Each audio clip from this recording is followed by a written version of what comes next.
사람마다 살아가는 방법과 가치가 다릅니다. 저의 어린 시절 저의 삶에 가치를 분명히 둔 것이 있었습니다. 그런데 완전히 탈바꿈했죠. 탈바꿈. 뒤바뀌었다는 말씀을 드리고 싶습니다. 자신의 인생관을 바꾸기는 쉽지가 않습니다. 각자 다른 환경, 다른 조건, 다른 인간관계를 하고 하는 일과 나라, 국적에 따라서도 가치가 다르지요. 그 모든 인생을 토대로 우리의 가치가 굳어지게 됩니다. 그러하기에 더욱더 바꾸기가 쉽지가 않습니다. 오늘 본문에서 다윗을 통해 그의 인생관이 바뀌는 대전환을 보게 됩니다. 즉 사고의 전환이 일어난 것입니다. 인생이란 아무것도 아니구나.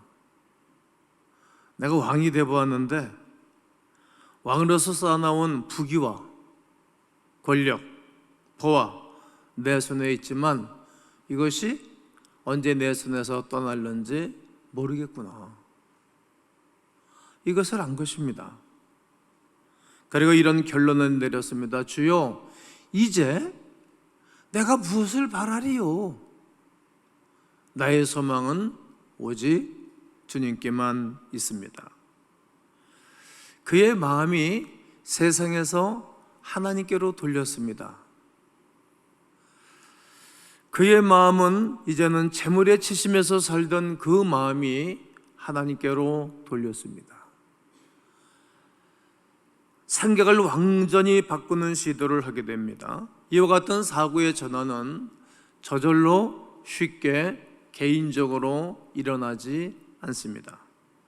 이러한 사고의 전환, 인생관을 바꾸는 일은 쉬이 일어날 수 없는 일이라는 말입니다. 물론 대부분 사람의 말은 그러합니다. 인생은 잠깐 왔다가 없어지는 것이지요. 그러기에 거기에 마음을 두면 안 됩니다. 그리고 재물의 인생을 두고 살면 마지막에 행복하지 않습니다. 말은 우리가 이렇게 하지만 그러나 생각과 마음, 삶은 그렇게 쉽게 전환되지가 않습니다. 천년만년 살 것처럼 자신의 일에 집중을 하다가 나중에는 홈으로 인생을 끝마치는 사람들이 많습니다. 말은 바뀌어도 생각과 마음과 행동이 바뀌지 않는다는 말입니다. 다윗처럼 인생관을 바꾸려고 할 때는 특별한 동기가 있기 마련입니다. 오늘 시편 39편은 다윗이 쓴 시입니다. 그가 나이가 좀 먹어서 이 시를 썼을 것이라고 추정됩니다. 그리고 맨 마지막 절을 보게 되어지면 지금 이 다윗은 병상에 있는 듯 싶습니다. 몸이 아프다는 말이죠. 13절에 보면 주는 나를 용서하사 내가 떠나 없어지기 전에, 내가 이 땅을 떠나 없어지기 전에 나의 건강을 회복시키소서. 요즘 건강으로 힘들어하는 분들이 왜 이렇게 많습니까? 저도 마음이 아프고 무겁기도 합니다. 지금 다윗이 병을 앓고 있는 것을 좋아하는 사람들이 주변에 있는 것입니다. 여러분, 우리가 몸이 아프고 몸이 환경이 어려워지면 사람들이 되게 위로하고 격려하잖아요. 그런데 지금 다윗이 병들어 죽어가고 힘이 드는데 좋아하는 사람들이 있는 거예요. 왜 그러죠? 다윗에게 서운한 감정이 있는 사람들이 있을 거 아니에요. 지금 다윗은 성군이에요. 좋은 왕이었습니다. 그런데도 정치에 반대해 있는 편들의 사람들은 다윗 빨리 죽었으면 좋겠다, 그런 마음 안 가졌겠어요? 또 다윗은 엄청난 재물, 전쟁을 많이 치렀잖아요. 주변 국가들을 다 통일을 시켰으니까 거기에 내 아버지가 우리 왕이었는데 다윗이 우리 아버지 죽이고 재산 다 뺏어가고 여자들 다 뺏어갔으니까 그 사람들은 힘이 없으니까 입국 다물고 사는 거지. 저 다윗 죽었으면 좋겠다, 그런 마음 갖지 않았겠어요? 또 내가 많은 재물을 움켜잡고 있으니까 상대적으로 파트너, 그 경쟁자 입장에서는 저 다윗병들을 했던 말을 듣고 좋았던 거죠.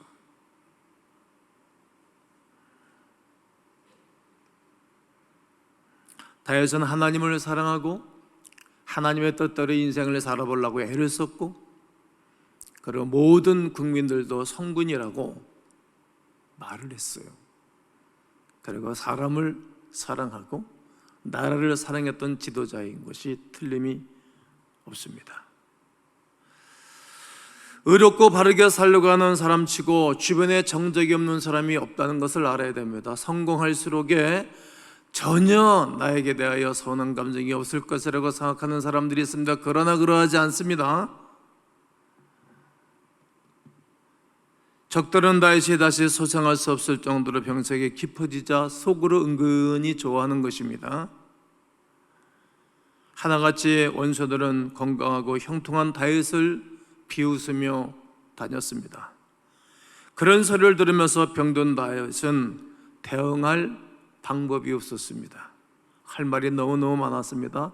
오늘 1절을 보면 재갈을 입에 물고 다니겠습니다. 우라통치 물었을 거예요. 말하지 않겠다는 거예요.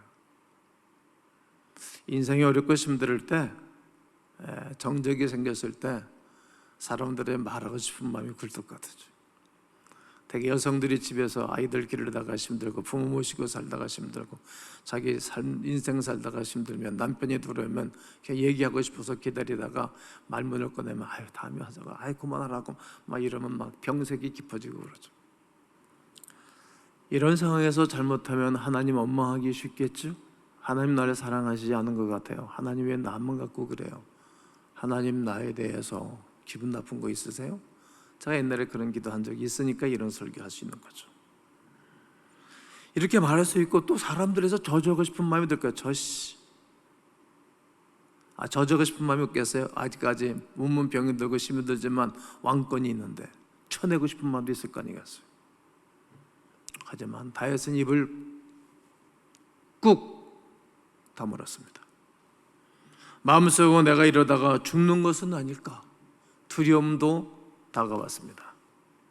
하지만 다윗은 에너지를 낭비하지 않습니다. 병상에서 어렵고 힘든 가운데서 저 인간 죽었으면 좋겠다 이렇게 주변에서 말하는 소리가 이렇게 저렇게 들려온다 할지라도 그는 입을 다뭅니다. 그리고 병상에서 자기 자신을 돌아보고 있습니다. 그리고 깨닫습니다. 자신이 오늘까지 살면서 쌓아놓은 부는 무엇인가? 아무것도 아니구나를 한 거예요. 오직 하나님만이 소망이요 하나님만이 내 인생에 의지하실 분이라는 것을 깨닫습니다. 그의 마음을 완전히 바꾸는 경험을 하는 것입니다. 사람이 병이 들면 세상보다 바라보는 눈이 달라집니다. 인생에 실제로 들여다볼 수 있는 인생의 실제 들여다볼 수 있는 눈이 열리기 시작합니다. 또한 사람이 나이가 들면 세상을 보는 안목도 달라지지요. 왜냐하면 젊었을 때 눈에 들어오지 않던 것들이 나이가 들면 눈에 들어오는 것들이 있습니다. 더 깊은 것, 숨겨진 것 뒤에 내면을 바라볼 수 있는 눈이 열리고 저 사람의 행동 뒤에 왜 그런 것이 보이고 말하는 것 그 뒤에 무슨 말을 하는 것이 들린다는 말입니다. 그러므로 세상을 생각하는 마음도 달라지는 것입니다. 이런 의미에서 우리의 삶에 적용할 수 있는 두 가지의 메시지가 있습니다. 그 하나가 짧은 인생의 소망을 두지 말고 하나님께 소망을 두어야 하는 것입니다. 오늘 4절과 5절에 보면 여호와여 나의 종말과 연한이 언제까지인지 알게 하사. 종말, 인생의 죽음과 내가 앞으로 얼마큼 남았습니까? 내가 나의 연약함을 알게 하소서. 주께서 나를 한 뼘 길이만큼 되게 하시매 나의 인생이 주 앞에는 없는 것 같사오니 사람은 그가 든든히 서 있는 때에도 진실로 모두가 허사뿐이니이다. 오늘 이 본절을 설명은 필요할 것도 실은 없지 않습니까? 이미 벌써 우리가 알만한 내용을 읊조리는 것입니다. 다윗이 한 5, 60년을 살았다고 생각해 본다면 지금 앞으로 남은 인생이 몇 년이나 남았을까? 그러고 손가락을 세웠을 거예요. 저는 항상 이런 생각을 하죠. 저희 아버지는 75세를 살고 향수를 하셨고 저희 어머니는 84세를 사셨습니다. 비교적 옛날 어른치고 장수한 편이죠. 그럼 나는 우리 아버지만큼은 산다 그러면 앞으로 10년을 남았고, 그리고 우리 어머니만큼은 산다면 앞으로 19년이 남았습니다. 나는 우리 어머니 아버지 세대 한참 지나서 태어났으니까 거기서 10년을 더 산다 그러면 아버지만큼 산다면 앞으로 20년을 남았다는 거예요. 저는 가끔 생각하고 머리로 계산을 해봅니다. 오늘 본문에 다윗이 그렇게 계산해보고 있는 것입니다. 그런데 너무나 짧은 시간에 불과하다는 사실을 지금 다윗이 직시하고 그가 고백하고 전환을 하고 있는 것입니다. 다윗의 병생에서 이 사실을 직감합니다. 내 인생이 아무것도 아니구나. 왕이면 뭐하나? 권력이 있으면 뭐하지? 전쟁을 많이 치러서 전리품을 많이 거둬들여 재산도 많이 있지만 재물을 가지고 있으면 뭐하나? 시간이 얼마 안 남았다고 생각하니 아무것도 아니구나를 깨달은 거예요. 짧은 인생 하나님 앞에 없는 것과 똑같구나. 다윗은 자신을 정확하게 직시하고 정확하게 바라보았습니다. 시편 90편은 모세의 기도입니다. 이스라엘의 지도자 중에 또 모세 같은 지도자가 또 누가 있겠습니까? 그가 우리의 연수가 70이여 강간하면 80일자라도 그 연수의 사랑은 수고와 슬픔뿐이니 우리가 날아갑니다 라고 고백합니다. 또 시편 103편 15절과 16절에는 인생은 그날이 풀과 같으며 풀 같다는 거예요. 들의 꽃과 같다. 그것은 바람에 지나가면 없어지나니 그 있던 자리도 다시 알지 못하거니와. 풀 한 포기가 있던 그 자리 알 수 있겠어요? 여러분이 살던 그 자리, 여러분들이 있던 그 자리, 여러분들이 떠나면 누가 알겠어요? 저는 알 수 있을 것 같겠죠. 제가 내 다음 때에 있는 목사들은 내 후임 목사는 나를 잘 기억하고 잘 하겠죠. 저와 함께 교회를 향해서 울고 기도하고 수고하고 했었던 식구들은 알 거예요.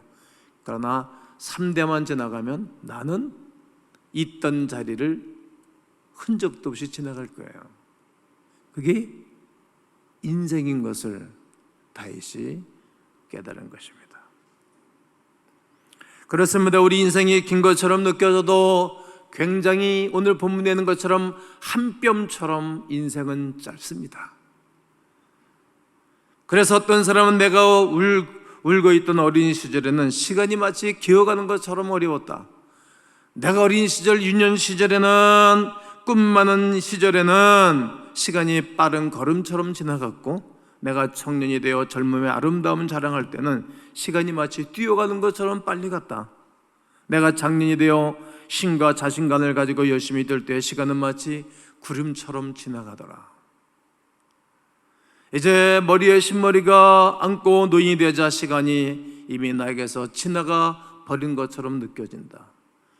60이 넘자 1년이 새롭고 70이 넘자 한 달이 새롭고 80이 넘은 차 하루하루가 새롭구나 라고 고백을 하였습니다. 더욱이 오늘 본문 5절을 봅시다. 주께서 나의 날을 한 뼘 길이만큼 되게 하시며 내 일생이 주 앞에는 없는 것 같사오니 사람은 그가 든든히 서 있는 때에도 진실로 모두가 허사뿐이니이다. 누구에게서나 든든하게 섰는 것 같지만 늙어지고 실패 자리에 가기도 하고 잘못되지 않은 것 같은 전성기가 있습니다. 지금 내가 최고로 좋은 그러한 상황이라고 뿌듯한 마음을 가질 때도 있습니다. 청춘은 자랑하는 때요, 건강을 좌시하고 자랑할 때도 있습니다.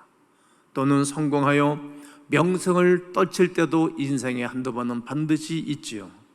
그러나 이런 때가 한 번쯤 있지만 많은 사람은 무엇이든 이때에 뭔가를 해보고 싶어 합니다. 제가 중국의 자금성을 가보고 인도에를 가보고 미국을 가보고 영국을 가보고 프랑스를 가봤더니 사람들이 자기 세대에 자기를 과시하고 권력과 명예를 통하여서 자기 이름을 남기고 싶어 했어요. 이집트에 가서 피라미드를 가보니 왕릉 아닙니까? 사람묘. 어느 왕 시절에 큰 묘를 만들었는가. 그게 인생이에요.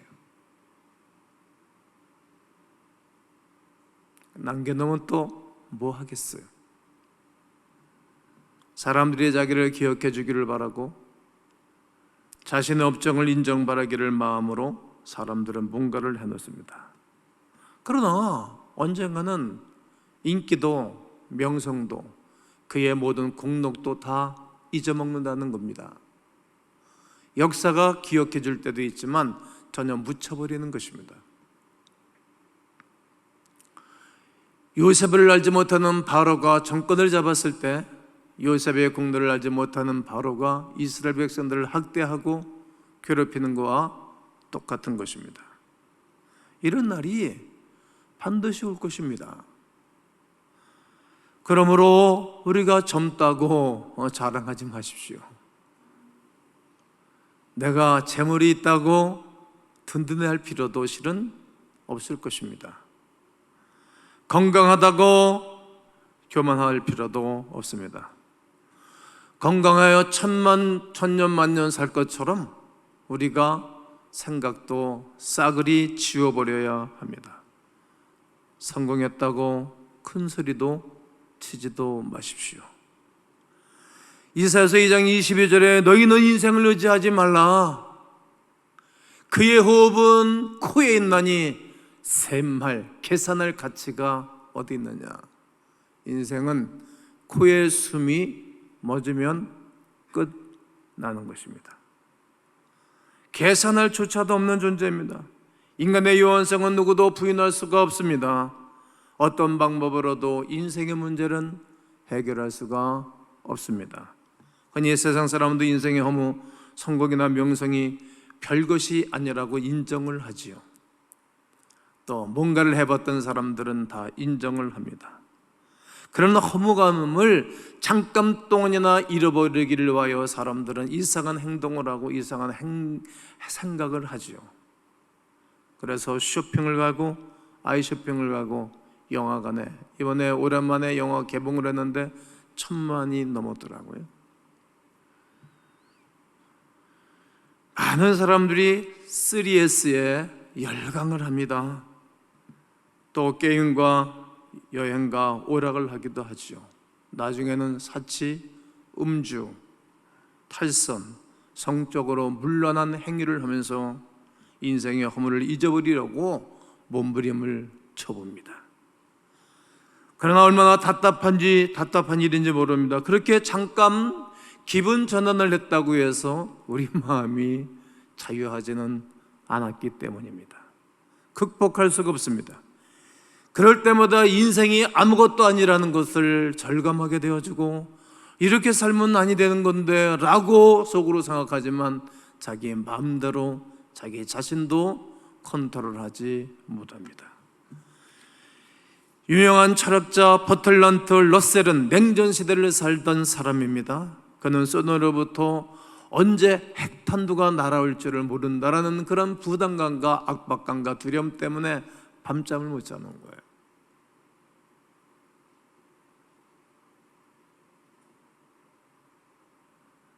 이북에서 늘 핵 미사일을 쏘아 올리고 우리가 좀 두려워하는 사람들도 있잖아요.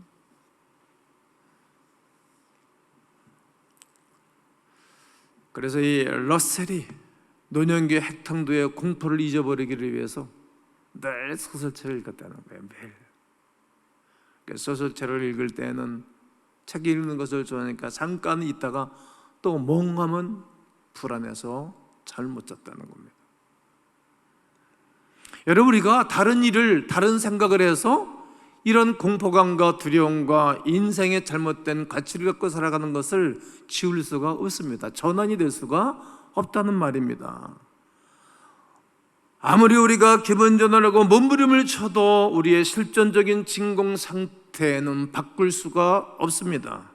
이것이 우리의 현실이고 우리의 영적인 현 주소입니다.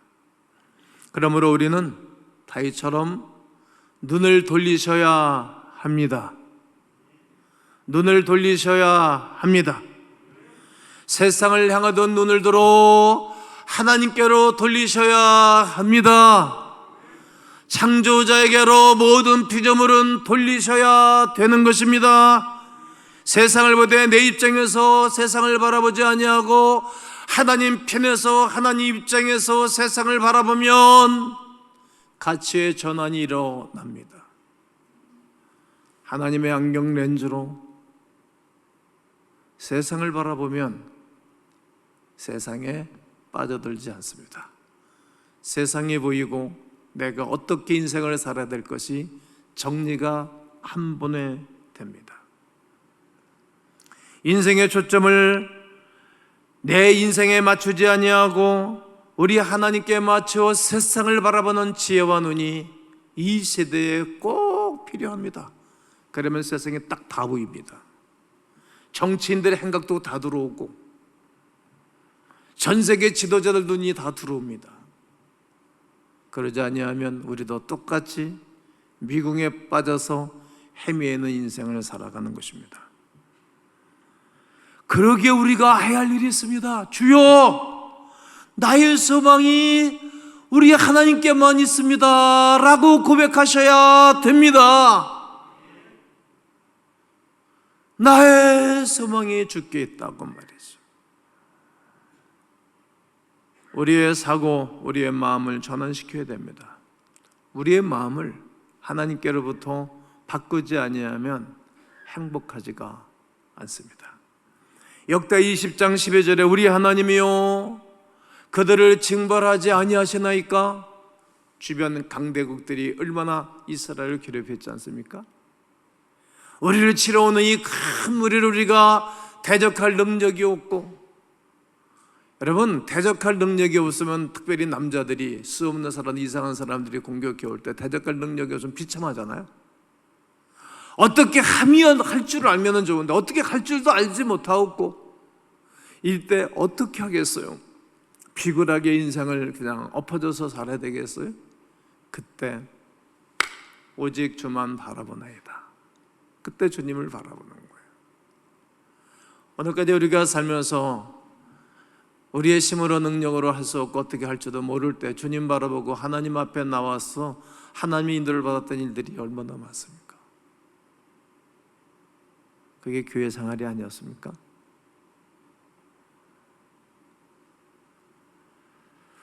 헛된 세상에 마음을 집중하지 말고 영원하신 하나님 앞에 우리의 마음을 드려야 될 것입니다. 이럴 때 우리의 허무, 이 땅에서의 범민을 극복할 수가 있습니다. 하나님만이 영원하시기 때문입니다. 예수님께서는 뭐라고 말씀하십니까? 요한복음 10장 28절에 내가 그들에게 영생을 주노니 영원히 멸망하지 아니할 것이요 또 그들 내 손에서 빼앗을 자가 없느니라. 예수님의 손에서 빼앗기지 않는다는 거예요. 여러분과 저를, 여러분과 나의 영혼을 예수님의 손에서 빼앗기지 않을 거예요. 마귀에게, 세상에게. 그 영생이 우리에게 있으니 그 영생과 함께 하나님 우리를 붙잡아 줄 것을 확신하는 것입니다.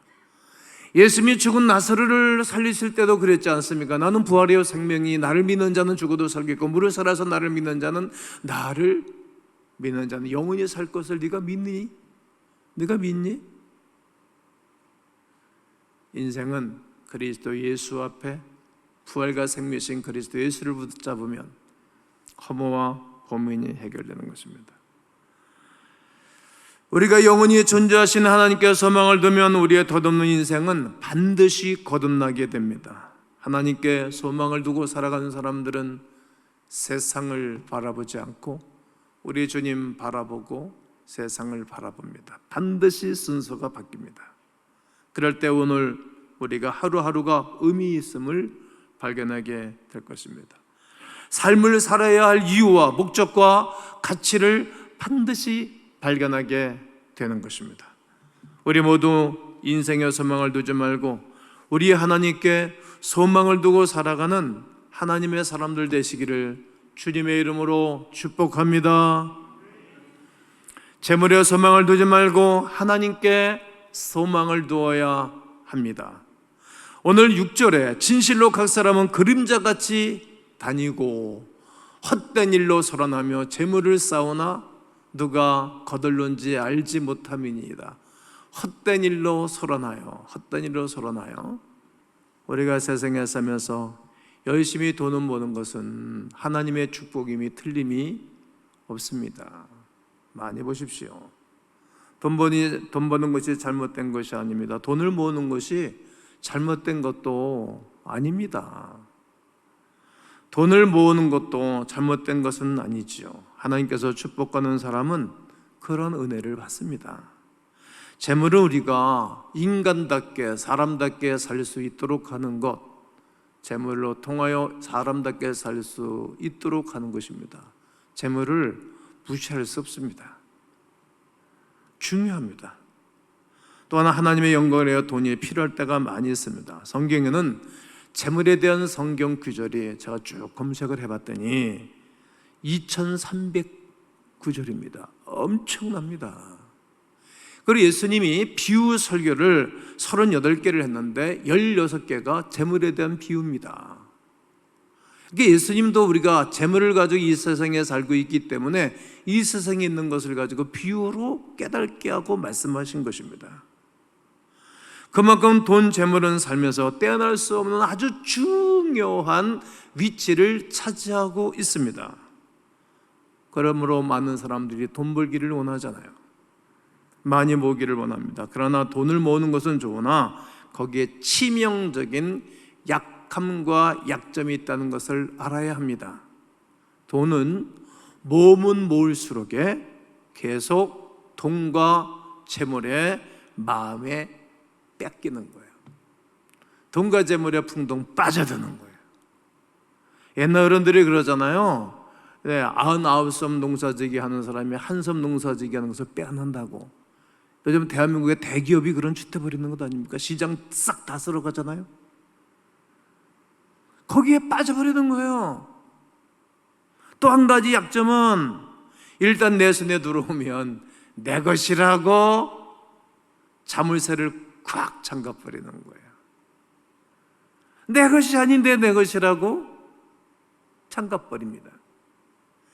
영원히 내 손에서 떠나지 않을 것이라는 착각을 불러일으키는 것이 물질에 대한 허구입니다. 유명한 소설가 오 헨리가 쓴 그 단편 소설에 보면 돈이 우리를 만족시킬 수 있는 것은 우리 인생의 12대 1밖에 안 된다. 그러니까 12개를 보면 하나밖에 안 된다는 얘기예요. 어떤 사람이 가난하게 살다가 갑자기 많은 위대한 유산을 물려받게 되었습니다. 한꺼번에 돈이 들어오자 쓰고 싶은 욕망이 생겨가지고 한 달 동안에 그 돈을 다 써버렸다는 얘기예요. 그리고 허무함과 허탈함이 몰려와서 자살했다는 거예요. 그 내용의 소설이 오 헨리가 쓴 단편 소설입니다. 시간이 있으면 한번 읽어보면 좋을 것 같습니다. 1년 12달 중에 모은 돈을 한 달 동안 실컷 쓰고 나니 그 남은 12달이 별로 의미가 없다는 거예요. 우리가 너무 얻고 가난했을 때 뭘 얻고 싶고 갖고 싶고 소장하고 싶다가 다 가지고 나면 뭘 또 갖고 싶지? 갖고 싶은 것이 없다는 사람들을 가끔 만나요. 돈에 대한 개념이 정리가 안 된 것입니다. 물론 돈이 있을 때 좋은 점도 있지만 인생 전체를 놓고 볼 때 지극히 한 부분에 지나지 않습니다. 돈이 우리를 만족시킬 수 있는 것은 한 부분에 불과합니다. 그러면 우리가 돈에 마음을 빼앗기서는 아니 됩니다. 물질의 재물에 우리 마음이 거기에 퐁당 빠져들어가면 정말로 귀하고 소중한 최고의 가치인 영혼의 큰 질병이 생기는 것입니다. 돈은 보는 눈이 완전히 달라져야 됩니다. 우리는 다윗처럼 고백할 수 있습니다. 하나님, 이제 재물에 제 마음을 빼앗기지를 원치 않습니다. 재물에 소망을 두기를 원치 않습니다. 주여, 나의 소망은 주께 있나이다 라고 고백해야 됩니다. 그러면 마태복음 6장에 나오는 말씀을 이해가 될 것입니다. 너희를 위하여 보물을 땅에 쌓아두지 말아라. 거기는 이 땅에는 종과 동록이 해야 한다. 도적이 구멍을 두고 도둑질을 한다는 것입니다. 오직 너희를 위하여 보물을 하늘에 쌓아두라. 거기는 점이나 동록이 해하지 못하며 도둑이 구멍을 뚫지도 못하고 도둑질도 못하느니라. 네 보물이 있는 그곳에는 네 마음도 있다. 나의 보물이 하늘에 있기에 우리의 보물을 하늘에 쌓아두는 일을 늘 채 1순위, 0순위로 살아가는 것이 하나님 앞에 소망을 두고 살아가는 사람들의 삶입니다. 오늘 말씀의 요점은 두 가지입니다. 우리 인생은 짧고 아무것도 아니다는 사실, 거기에 마음을 두지 말고 하나님께 소망을 두고 살라는 말씀입니다. 그러면 우리 인생은 의미를 갖게 됩니다. 목표를 갖게 됩니다. 세상의 재물 내 손에 있지만 내 것이 아닙니다. 거기에 마음을 두지 말고 하나님께 소망을 두고 살라고 말합니다. 그러면 이 재물이 영원한 하나님 나라에서 영원한 하나님의 나라 일을 하는 일에 쓰임을 받는다는 위대한 사실입니다. 이런 축복을 우리가 다시 한번 마음에 새기면서 또 한 주간 승리하는 하나님의 사람들 되시기를 예수 그리스도의 이름으로 축원합니다.